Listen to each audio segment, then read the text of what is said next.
అవును, జరగదు. చాలా చోట్ల ఇప్పుడు జీతాలు రావట్లేదని గొడవ చేస్తున్నారు పంచాయతీల్లో. ఎందుకని? కాంట్రాక్ట్ సిస్టమ్ అది. అవును. రాష్ట్ర ప్రభుత్వం ఏం చేసేది ఇదివరకు, అదేదో ఒక సిస్టమ్ పెట్టేసి దాంట్లో వాళ్ళకి కూడా వేసేసేది. అది లేకపోతే ఏమవుతుంది, ఈ రెండిటికే వెళ్ళిపోతాయి ఈ డబ్బులన్నీ. అవును. శానిటేషన్ మస్ట్, కరెంటు మస్ట్, ఈ రెండిటికే కేంద్ర ప్రభుత్వం ఇచ్చే డబ్బులు అయిపోతాయి. ఇక్కడ అసలు లాజిక్ మిస్ అయిపోతున్న తెలివైన పని ఏంటంటే, కేంద్ర ప్రభుత్వం 100 రూపాయలు ఇస్తే రాష్ట్ర ప్రభుత్వం 400 ఇవ్వాలి. పంచాయతీ 100 సమకూర్చుకోవాలి.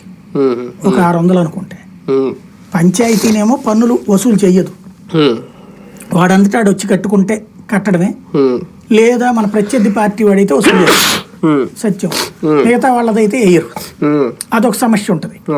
అదే సందర్భంలో పంచాయతీల్లో పన్నులన్నీ కనుక బాకీలన్నీ వసూలు చేస్తే బోల్డ్ అంత సమస్య పరిష్కారం అవుతుంది.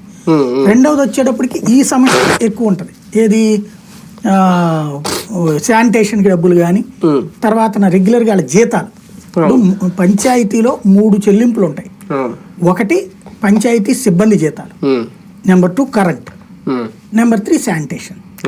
ఈ 3టికి పోను మిగులుతోందా? ఇది అసలు ఎవ్వడు చర్చ చేయట్లా. నేను అనేది ప్రతి ఒక్కళ్ళు చర్చ జరపాల్సింది.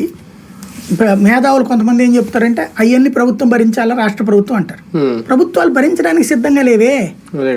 ఈ కేంద్రం ఇవ్వకపోతే అసలు అవి కూడా జరగవు, జీతాలు కూడా రావు. అప్పుడు కేంద్రం ఆ నిధులు ఇస్తోంది.